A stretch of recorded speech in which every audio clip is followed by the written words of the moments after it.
Alex, welcome to this episode of our cybersecurity interview. How are you doing? All good? Yeah, good. Thanks for having me on, mate, as well. I'm really happy to be here. It's not often that I'm on the other side of the interview. I was thinking about it. This is actually the first podcast or blogcast that I've done where I'm on the other side.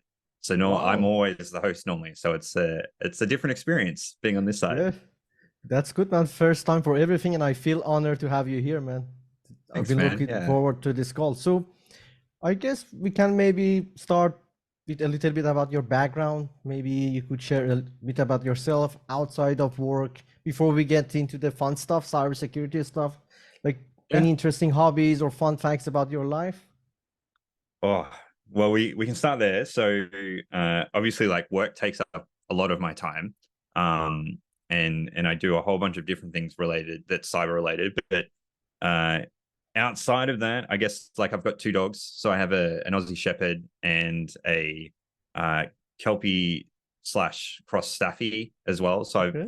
I've had them for a while. So the dogs keep me busy. And fitness is another interest of mine that um like I've definitely pushed it a lot more in these last couple of years. I think is that we would probably all experience it in the industry that we're very stagnant. Like we sit, we do Exactly. long hours, no matter where you are in cybersecurity and even any professional job, right? Like we are spending more and more time sitting and um yeah, like health is such an important aspect of your life. And also as you get older, like I actually don't know how old you are, but like, so I'm turning 35 this year, right? And I Mhm. find I tried to go back to social sport and I kept getting injured. And Oh man, it's, yeah.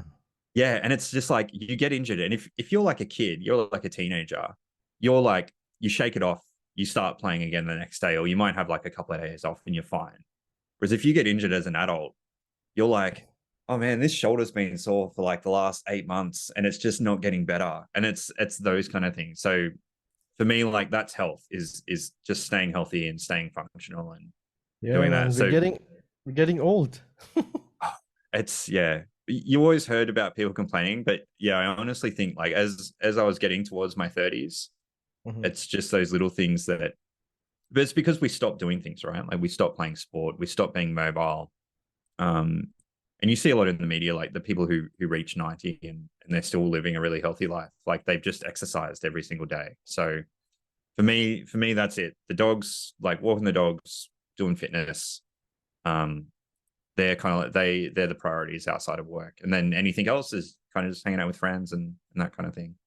Oh, that cool, man. That's really cool. I actually have a grandfather who is he's around 98 years old, and Oh he wow. never skipped exercise. Every day he went outside for a Yeah. run. He's still healthy, really good, in good Yeah. shape. But that's not the same for us. Like we just spend our days behind computers every day. Yeah, and Yeah. that's really Yeah. important thing, man. Yeah. It's definitely it's a conscious effort, I think, to continuously do which I get like we'll touch on the end, but I guess is partly where some of my series like that I do is the sweaty cyber advice, right? Like fitness, but Yeah. it's still like it's all related. Like everything is your life. Like it's not your career and your outside of work stuff. Like everything you do is you, and it's taking care of all of you, mind, your body, everything. Yeah, exactly, man. Mm. So, what's your backstory like about cybersecurity? Like how you got into the world of cybersecurity, how it all Yeah. started? So I guess I was kind of like just part of the generation of the lucky few that kind of came through before cybersecurity was big. So Mhm. I went to university. I went to City University and graduated from there. And I did a degree in mechatronic engineering, which is a mix of Nice. mechanical and electrical and mathematics. So I came out with double degree. I'd also signed up for the military scholarship while I was there. So I joined the Air Force while I was at uni. Mm. And they guarantee, so I went in as an engineer and they guarantee a job. And part of that process when you're just about to graduate is they go, what do you want to do? And they give you some options. And then those options determine kind of where your first job will be.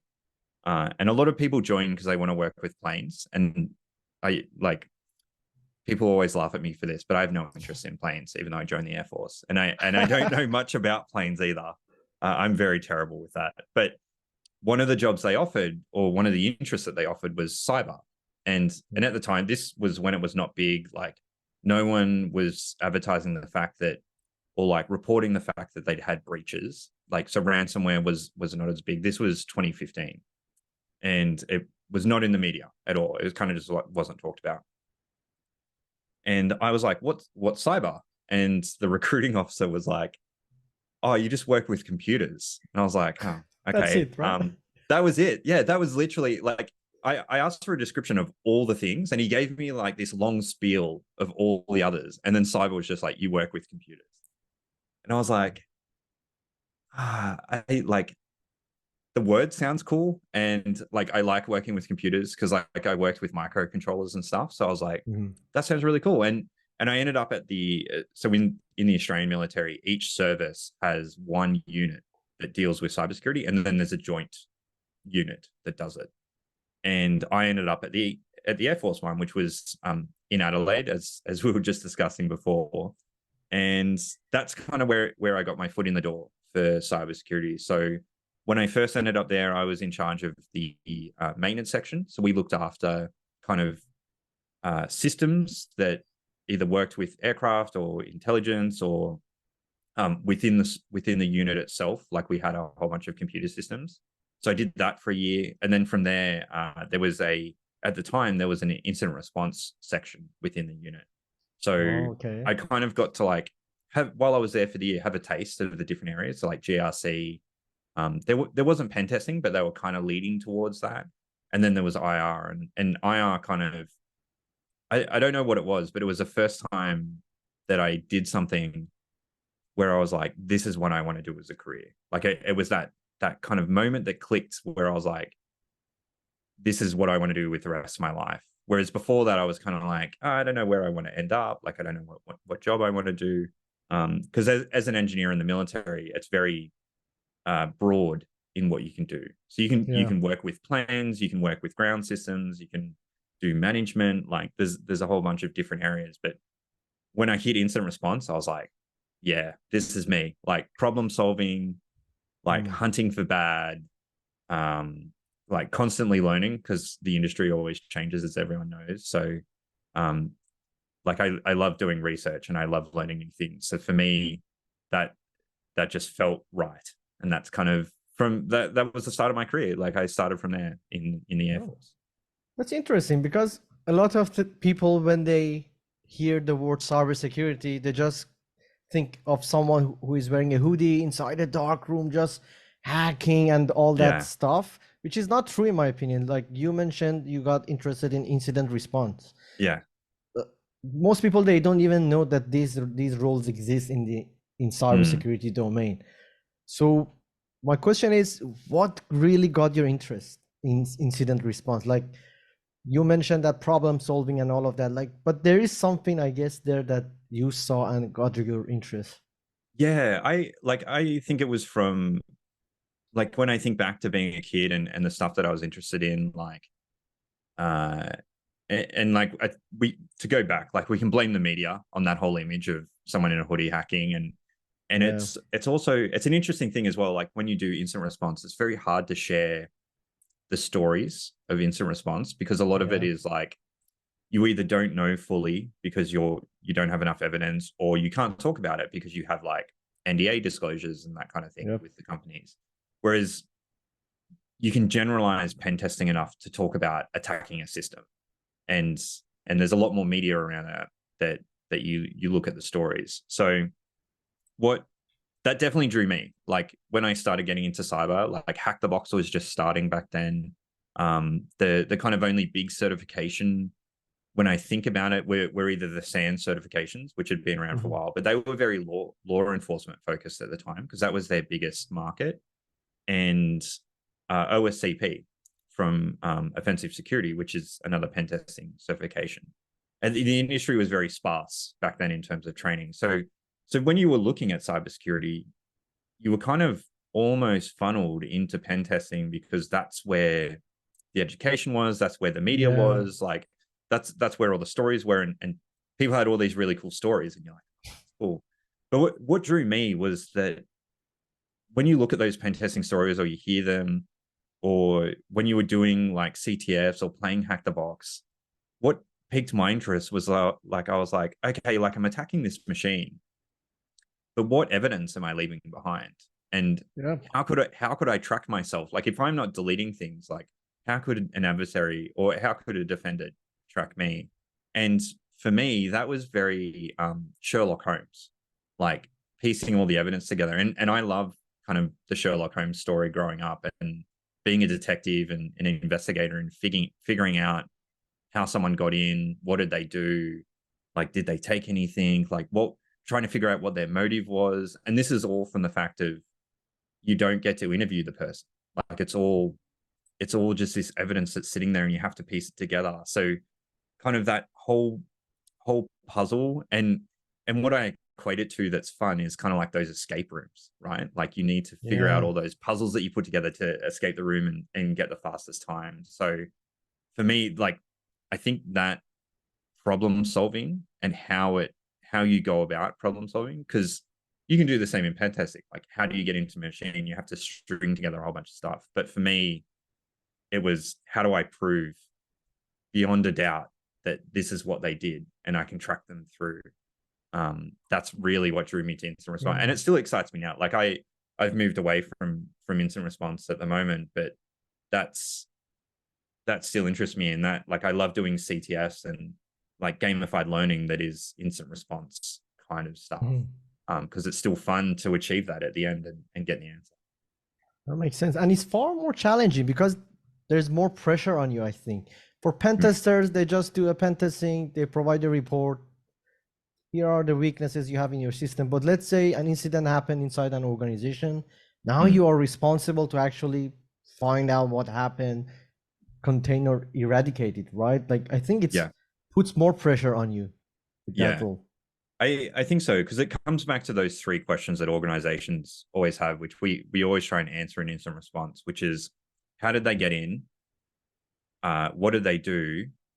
And kind of what did they take, or did they take anything?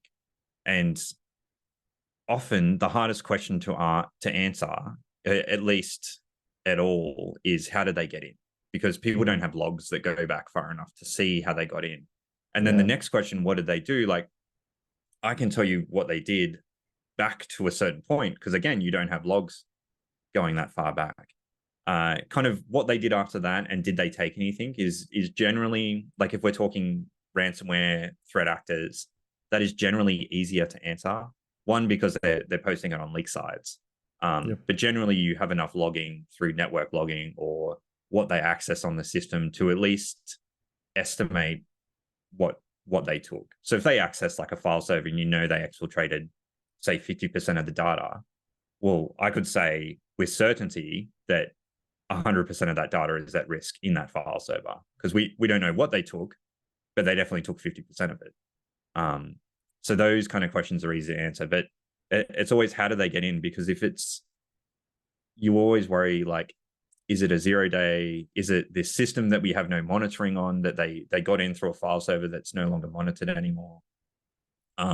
Which is actually one of the touted trends of what we're likely to see more in 2024 is unmonitored systems, Wow. which is Yeah. either like endpoint devices that can't have EDR on them or obsolescent devices that people forget are in their network because they forget that they're there, and that's often a common attack vector for Yeah. attackers. Yeah. But when do you know that they're still not there? Let's say all has been done, they have leaked information, but when can you tell for certainty that okay, they are not still there? Is it possible to do that even? So we never talk uncertainties like Mhm. in incident response, and I think that goes to like the legal language that you have to talk about, but also like if you look at criminal cases in court systems and stuff, like it's never like DNA itself is never 100% that if the DNA is at the scene, then that person definitely did the crime at the scene, because their DNA could have got there somewhere else. So there's always a level of uncertainty. Mhm. So you're always talking in confidence levels. And that's part of the process of incident response. So if you go through and you look for persistence mechanisms, and we'll use ransomware as because I think it's common enough that people understand, you would look at who the threat actor is and what their TTPs are, where they would normally drop persistence. You would look for that. But once you've kind of cleaned up and maybe you've rebuilt the system, especially if you haven't found that initial vector, part of the incident response process is to hand off and go, okay, here are the TTPs, here are the indicators of compromise that we found. Now you move into the continuous monitoring piece to make sure that those indicators aren't coming up again, or strange behaviors or other indicators aren't popping up in your network, to make sure that you're not being attacked again. Because again, like if you hadn't found that initial vector, it might not be the same threat actor that comes back. Because I have seen that before, where we responded to a case where someone got compromised. We actually stopped the threat actor in their tracks. They were likely, we'd actually saw them drop a ransomware binary in the environment. We couldn't figure out where they came from because they just didn't have enough logs to figure out how they got in. But we stopped that. They went through a lot of process. We had a lot of other recommendations to secure the network. And unfortunately, as they were moving through that, another threat actor came in, likely through that same, because we actually saw it the second time where they came in through. So likely through the same pathway, and they got ransomware. It was by a different ransomware group. And that was really unfortunate. Luckily, it was really painful. I think luckily they'd learned to update their backups in between. So it was a 3-month gap between initial compromise and the second one that was successful. But because they'd started working on a lot of their security hygiene and backups, their recovery was a lot better than it would have been if they got hit the first time. And it was pure luck that they found that threat actor in the first instance. But that, like, going back to the original question, is you're never confident, and it requires continuous monitoring. And security is something that it's not, hey, we've implemented this tool or we've implemented this measure, we're compliant with this framework, and you can dust your hands of it and you're done. It's a ever-evolving process to continuously grow that you're never not going to stop. Like it's just, if you want to run a business, it's part of business. Like people call it a cost center. It's not really. It's just the operational part of running a business. Like you need to consider cybersecurity. And some companies, they find that too late. Like they say, okay, wow, we got hacked. We have to now spend money, bring in teams and things like that. That's very unfortunate, especially in Australia. I've seen a lot of companies that I have worked with, like did some projects, like they don't even have like a proper asset management, asset discovery. Like they don't know what they have in their environment. So that's a big loophole. It's definitely basic one. Like I used to do consulting as well, and it's always like, well, what a basic question that companies should know: what does your network architecture look like? And they don't have an accurate diagram because they either never made one, or the network's changed, and then they're adding new endpoints and they don't know what endpoints they have. So it is an ever evolving thing. And it's like, I think where you're talking about where you always need to improve your security program is the threats that are hitting everyone, which is like ransomware, because they're getting in via normal means or like through holes in your network. If you get hit by, like, if you're a big company and you get hit by, say, a new 0-day that China has been sitting on for 18 months and you didn't know it was coming and they were in quick and they got you, like, that sucks. Like you can't defend against 0 days, but you can defend against 90% of the threats that are out there. And then once you're at that level, then you can start focusing on like proactive threat hunting, more advanced monitoring, to hopefully catch, if a 0-day gets popped, you could catch that early on to maybe limit the impact of the compromise. And also to go with that, like if you have proper segmentation in your network, even if they do get in, maybe 1/10 of your network is compromised, not 100% of your network. So it's that whole, you are going to get compromised no matter what, but it's how bad is that compromise going to be is kind of where you want your security program to be at. Yeah, like it's a never-ending battle. It's Yeah, like you said, continuous monitoring, continuous threat yeah. hunting, proactive measure. So with all that stuff that we've gone through, do you think that this field is for everyone, like to break into and start their career inside it? Because from what I'm hearing, it's quite stressful sometimes, right? Everyone think, I, oh my God, cybersecurity is good, it pays well. Let's get into this field. I Like, what are your thoughts on that? so to comment on the stressful part, you're not going to avoid that no matter where you work, because you could work for a company that gets hit by ransomware, and it is, I would say, more stressful to be working for the company that gets hit than to work in incident response.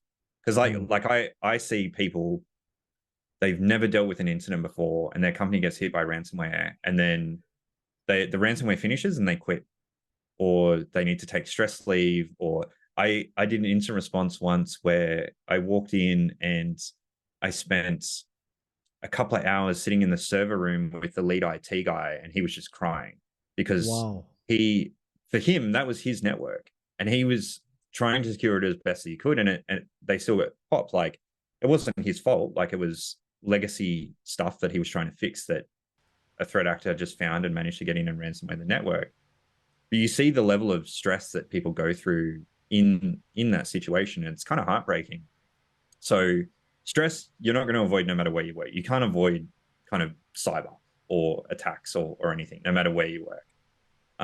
In terms of if the industry is for everyone, definitely. Like, I'm very niche in what I do in incident response, and the areas that I've worked in, the area that I currently work in now is very niche within the industry itself is niche.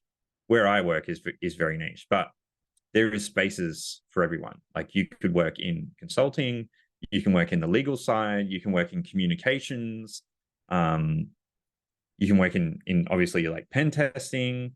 So there's such a range of different jobs that exist under the cybersecurity banner Mhm. that no matter what your skill set or what your interest, if you want to be kind of like part of the industry, you can find your space that interests you, that benefit the skill sets that you have. So I think the main question that I get from a lot of people from the outside looking in is they're like, hey, I want to work in cybersecurity. And I'm like, oh, sweet. Like, where? Where do you want to Sure, work? Like, yeah. do you want to be technical? Do you want to be more manager? Like, do you want to work in comms? Do you want to work in incident management where it's not technical, but you may be running the teams? And they're like, oh, I don't know. I just want to work in cybersecurity.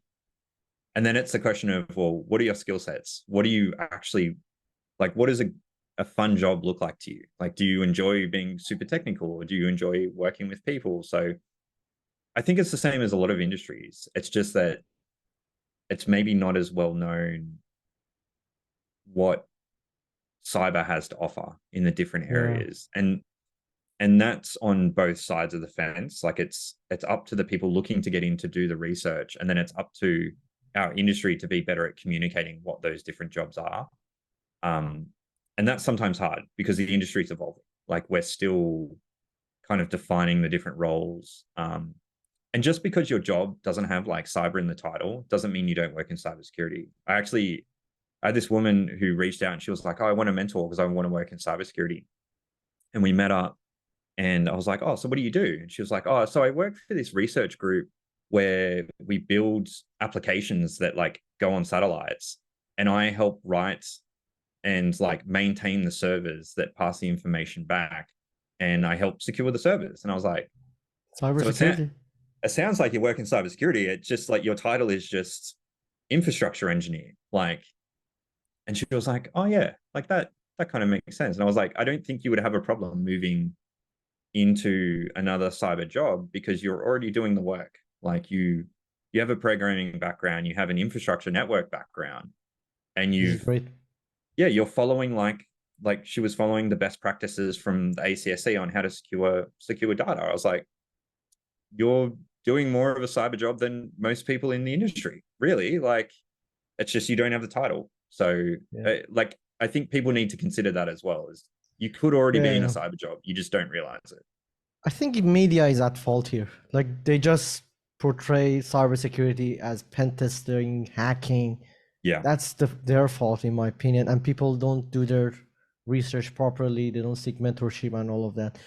So you mentioned like being an infrastructure person, IT person, and all of that. So do you think that someone should get an IT role first, then make transition into cybersecurity, or is it possible to just get into it directly? Let's No, say on the I technical side of things. yeah, I don't think so. I think it helps in some cases, but it's still like I don't need to know how to deploy like a complicated enterprise network to do enterprise incident response.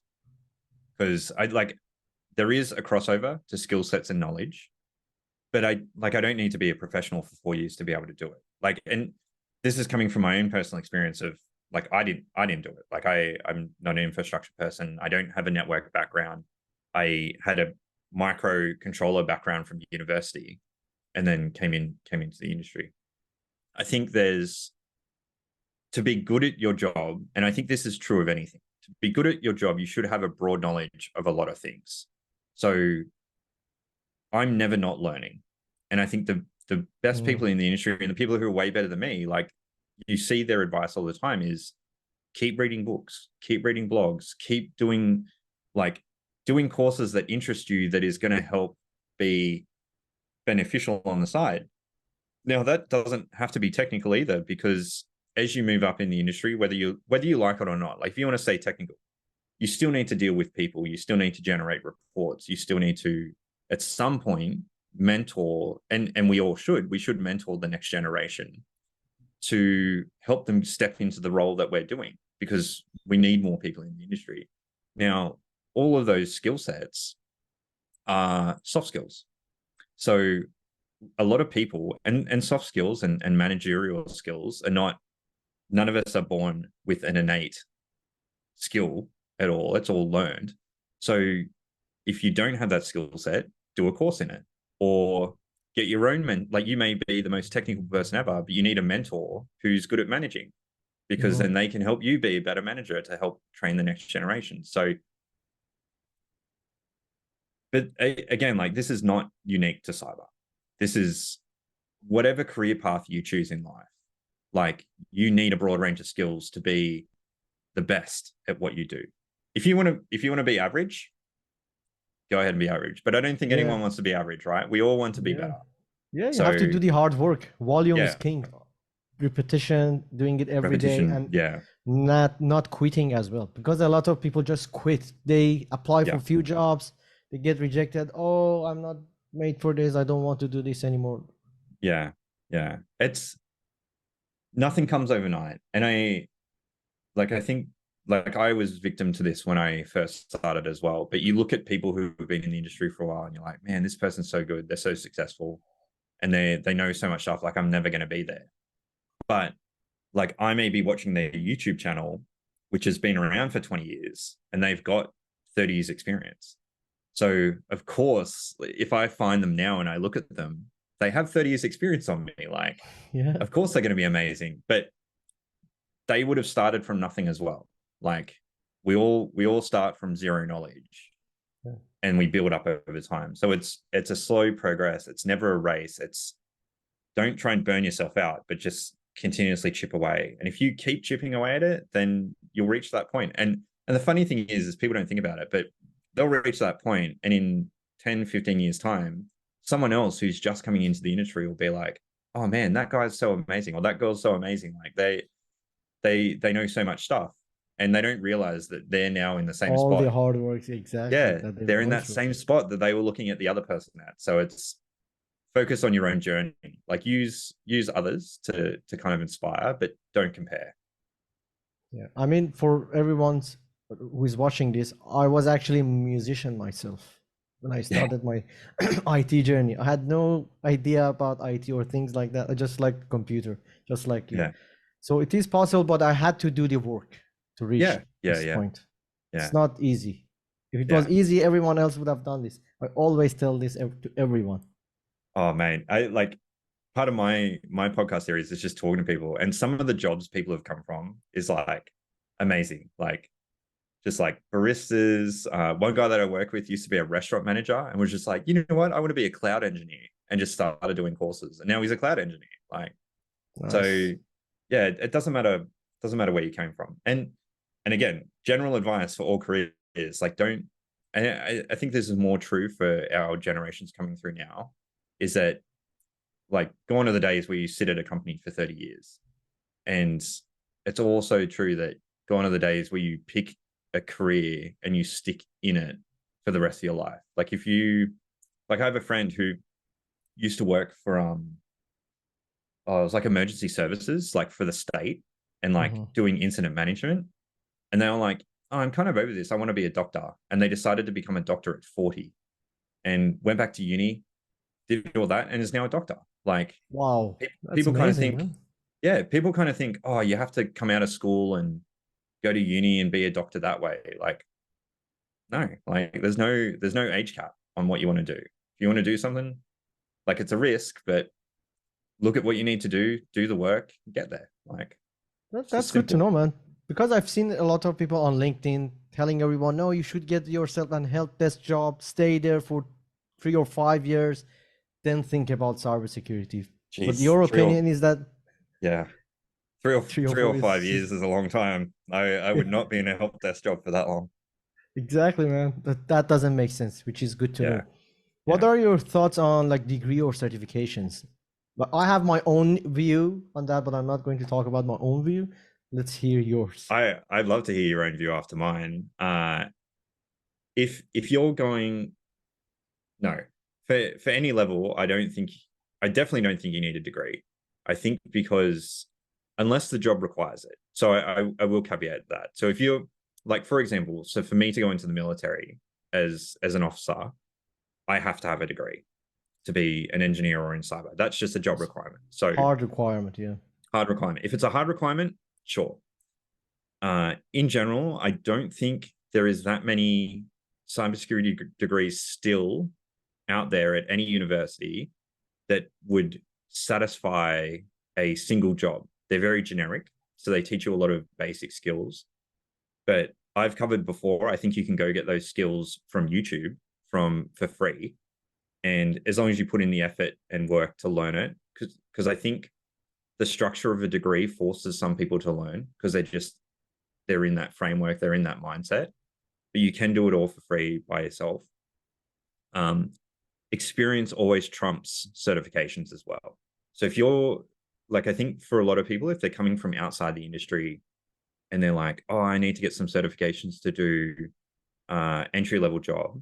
Mhm. And I'm speaking from my experience in Australia with the people that I know that are hiring, they value experience and motivation and dedication more over certifications. So if you come to them and you're like, oh, hey, I've done this like free programming course and here's some of the things that I've made and I've gone and done this CTF and this is the research that I've done and prepared for the interview in terms of like you'll get asked, say you go for like an incident response job and they're like, what are some persistence mechanisms that you would find in an incident response? And you've gone out and like that's pretty common knowledge now. Like you can Google that while you're listening to this and see that Yeah. it's like Windows services, run keys, scheduled tasks, like three common ones. If you know that in the interview, they're going to value that more than if you say, oh, I did this like low level certification and passed it,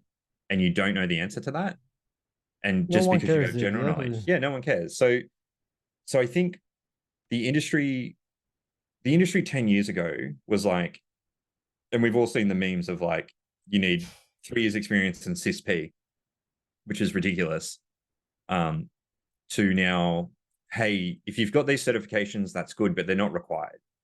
What we need, especially for entry level, is someone who's switched on, that can learn, that has motivation to learn in the industry. And this also comes from experience. So I've mentored 2 people into jobs, and my approach is always practical experience trumps certifications. All the You can time. use certifications as a leverage, especially if they're industry relevant and I think up to date and provide the valuable skills in such a small package. And this is where I will say I think the SANS certifications themselves, while individuals can't afford them because they're way too expensive, Yeah. if a business is going to pay for you to do one, because they're very good at providing you quality information in a package that's digestible in a fast amount of time. The quality that comes out of those is really good. They're just too expensive. So that's kind of like Yeah. my only gripe with that. But there are other certifications out there in the industry that are cheaper that will provide you a really good level and foundation depending on where you want to go into the industry. But my overall advice is if you have a good idea of where you want to go, and like I'll take some Microsoft jobs, for example. So they list some basic certifications that are quite cheap or free. You just need to do them. Have a look at what those requirements are and then go, this is the job that I want, and then pick your certification based on that. So do all your research, do that way. Ask someone who works in that job, or ask someone who works like parallel in the industry to that job about what they think. Especially people that have done the certifications, because a lot of people I've got a lot of certs. I would probably only recommend maybe like half of them that I've done. So if you can figure out who's done what certs, go and talk to the people that have done them and go, what's your opinion? And if they're like, nah, go do this one instead because it's cheaper or it's better or whatever, like don't be afraid to reach out. So yeah, that's my opinion on certs and degrees, I guess. But what's your take? Man, I completely agree with you on that. Like university degree, if it's not a hard requirement, you can skip it. You don't need it. Like I'm coming from a country from in the Middle East. No one asked for my university degree when I moved here to Australia. Yeah. All they cared about, like the business only cared about my skills. Can you do this job for us? That's it. Yeah. But university, maybe it's good for people who wants to get some academic, I guess, knowledge. I don't know, like talking to people, presentation, doing assessment, these kind of things, I don't even recommend that for people who wants to learn cybersecurity, because the information that is out there, it's old, outdated. It's not keep getting updated. I think so. Just in general, my opinion on university is when I first started university, I like in high school, they were like either pick a trade or go to university, which I think is bad advice because it's not like, I guess with pick a trade, like you know what job you're getting out of the end of the trade. So you're not really picking the education pathway for the trade, you're picking the job you want to do. And I think we need to move away from going pick a trade or pick a degree, because it's pick a trade or pick a job and figure out what you need to get to that job. Because when I went to uni, I started off just doing a mathematics degree. And when I got in, then I realized the jobs that I could do out of the end of it, and none of the jobs I actually wanted to do. And that's when I transferred and I did the double degree, which luckily for me, mathematics worked out really well with engineering because it's quite heavily.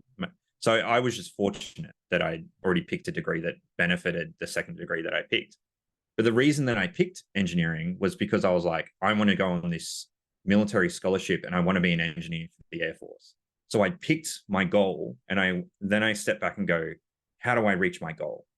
And that was a hard requirement. I had to finish an engineering degree. So then I was like, okay, I need to dedicate 3 years, finish both my degrees, and then I get this job. And so I think university is great. I think in today's economy, with how much courses are going up and what they're doing, pick what you want to do and then figure out whether you can afford it, because it's very expensive to go to university these days and pay off HECSTED and try and study while you're working as well. Or figure out whether there's another pathway. Like maybe you can get an intern job somewhere that doesn't require a degree. And don't be afraid later on. Like lots of my friends didn't get degrees, but now they're going back and doing masters. They still have a degree and work's paying for it now. So like, just because you don't get out of school and go do that, for the people that are listening or watching that are that age, just be like, don't fall into that hype of you finish high school, you need to do something with your life straight away that's academic again to then get a job. Degrees will help you get paid more, but you don't have to do it straight away. You can go work, come back later to elevate your career that way. So you're never too old to do anything in life.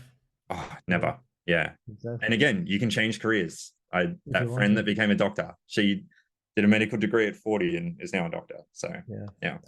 And with certifications, I think people are obsessed with it. Like, I mean, honestly, I record videos on YouTube on which certifications you can get.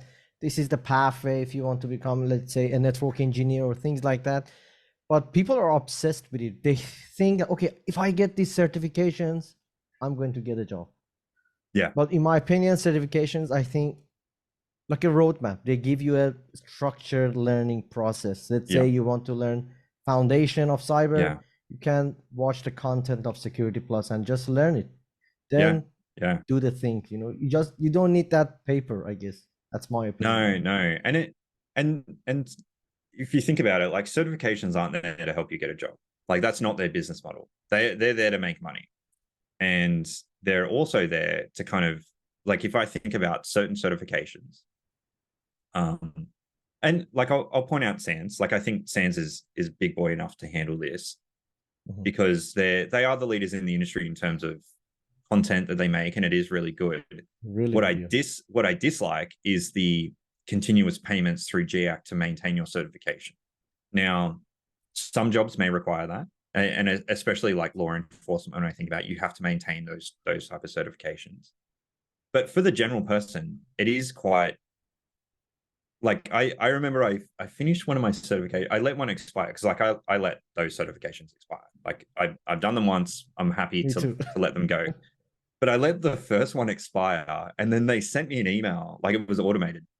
But it was like, hey, don't forget to like re-enroll to like get your certification and pay the fee to get your certification. It expires in 2.5 years. And I was like, that is so far out. Like you can tell, like, because before that it was like 6 months to go. They would be like, oh, Mhm. don't forget your certification's expiring. But as soon as I let one expire, it was just like, oh, you've got all these other certifications, don't let them expire, which I get, like they're trying to remind people Mhm. and that kind of thing. But yeah, like the whole model now is like either renew so that you can keep the status of your certification, or a lot of training institutions are going to subscription-based modeling where they're like, Yep. hey, if you sign up and you do this and you keep your subscription, you get lifetime access to the course.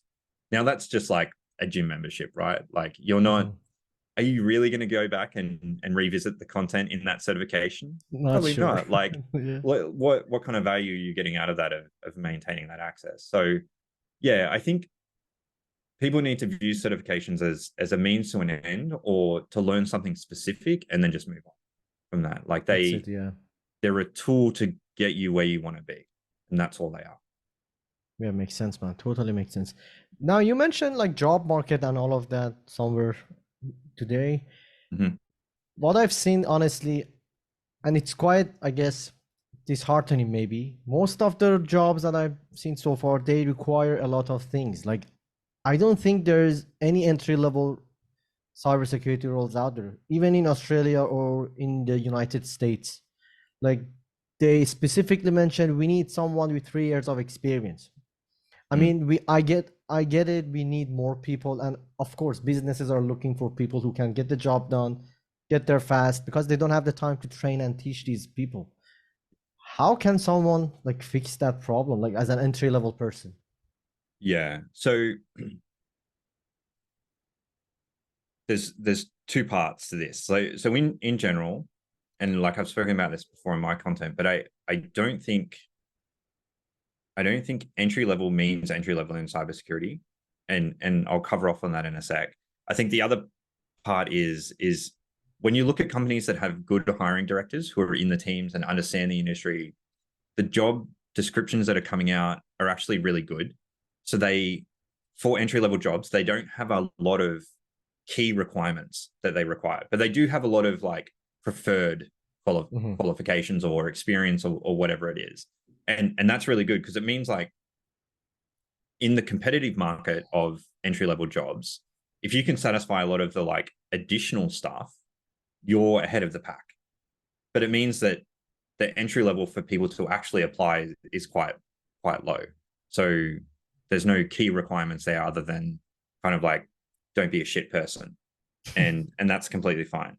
Um, I think there's more and more job descriptions coming out because both companies that have hiring managers and cyber recruiters are understanding the industry better, and they're understanding how to write better job descriptions in that sense.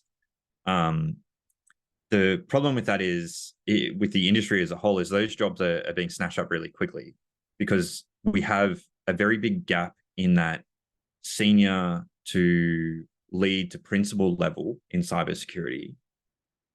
We have a saturation in the junior and associate level, Yeah, and we have a lot of people trying to come in. Now, the bottleneck is that essentially that junior level, because we have that gap in the senior level, we don't have enough people to mentor and train to get them up to that level. So exactly. it's just slow. So there's lots of jobs, but there's a bottleneck somewhere, and that's an issue. Now, that is solved just with time, with as more people become senior. And again, having the skill sets to mentor people that come in is really important. And also, I think this is where the certification and training market needs to get better in general, and also more affordable. Because if I look at the Australian economy in general, it's very hard even for companies to pay for SANS courses. Now, that would Yeah, be the ideal way to train up a lot of people really quickly to a skill set to progress them more. But companies just can't afford it. Like they're only affording maybe like 2 to 3 SANS courses every 2 years. And if you have a team of 8, you've then got to how can rotate you? your people through the SANS courses, right? So that's hard. So there's a couple of things there to help the industry kind of progress, especially when I look at just Australia. Like America is different because the budgets that the companies have for cybersecurity is different. They've got different Yeah. programs for all that kind of stuff. Looking at APAC specifically, in terms of entry level jobs for people looking to get in, because they're so competitive. And while I say it's not entry level, is because you could be entry level and so could someone else and they don't have any cyber experience, but the person who has put in more effort to learn more things will get that job. Now, that's why I say it's not entry level, because if you really want to have the edge, and this again comes from experience of mentoring someone who went from completely out of the industry into an MSS job, is they worked their ass off and Yeah, learnt quite a lot of stuff. The interviews are very competitive. They learnt probably enough stuff that with some experience now, I would put them as a junior over an associate kind of straight away. mhm. But they did a lot of work on their own back. And now this wasn't, they did a couple of certifications before I started working with them. But then after that, we focused a lot more on practical skills and Yeah. learning that way.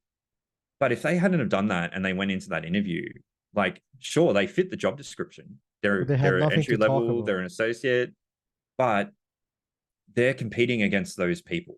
So just because it's so competitive, companies are going to go, well, both of these people have no experience in the industry, but this person knows this much already. So that's why entry level isn't entry level. And I think that disheartens a lot of people because it is very hard to get in. Once you get in, you'll learn a lot, you'll progress very quickly because there are those gaps. So Yeah. the pain of studying early before you get in is worth the reward in the end at the moment. Wow, So that's that's great quote, man. We have to use that. Say that yeah, again. That's really good. the pain of studying now to get in is worth the reward in the end. So that's kind of where I say it. That, like, from my perspective of talking to a lot of people who are trying to get in, through my friends who are hiring managers who are looking at these resumes, and like they're trying to fill 2 jobs and they're getting hundreds of applications. So if Mhm. you've done a whole bunch of stuff, like, you're going to be put in those top 20 and get an interview. So that's like it, it's kind of like it's a really tough situation for job lookers, and but it means you really need to want it. And if you really want it, there's plenty of ways you can find mentors out there to help you, just give you the nudge to go, okay, go look at this. Like, one of the best things that I did with my mentee was, we would do interview prac, and I would come up with a whole bunch of technical questions and I would fire them off at him. And every time there was something that he didn't know that he went away and researched. And some of those questions would come up in the hiring interviews. So it's a lot of Exactly. practice to get the job you want to do. And people forget that getting a job, having the skills and knowledge is one thing, and actually being able to communicate clearly and sell yourself in the job interview. Yeah. Like you have to make that person like to believe in you, okay, that you're the right person for the job. And Yeah. it comes down, I think, to your soft skills, how you talk, how you, I guess, your charisma and all of that. People forget that. They think, okay, I have all these skills, but no one is hiring me. Yeah. Maybe you suck at interviewing. Yeah. That could Yeah. be the case, or maybe your resume is not good. I don't know. Yeah. And I think like that's like I've been very fortunate in my pathway into cyber. And I think like personally, I think I interview well. I don't think I'm gifted at all. Like I work really hard at the technical skills, and I sit within kind of the average of people. Like the people that you do see that are like have zero social skills are just wizards. Like they're so good at what they do in like programming or instant response that like it doesn't really matter. Like they would get a job regardless because they're just amazing at what they do. But Mhm. that's because they focus all their attention on that. Like I think the majority of us aren't aren't at that level and never will be because we just don't have like I know I don't have the focus for that. I like being really good at what I do, but I'll never be like a genius level because I'm not going to spend all my time day and night learning the ins and out of Windows internals to just do instant response. But yeah, you can't neglect the other skills, and interviewing is part of that. And how you interact, because part of the interview process will be your initial interview, the technical interview, and then a cultural interview. And the cultural interview is, are you a shit person or not? Are you going to fit with the culture of the company? And I think some people neglect that because they like you might get to that final interview and you're with three other people. But if you're not the best cultural fit for the company, well, your You're out. technical skills are on par with the other two. They're going to go with the person who's the best cultural fit. And Exactly.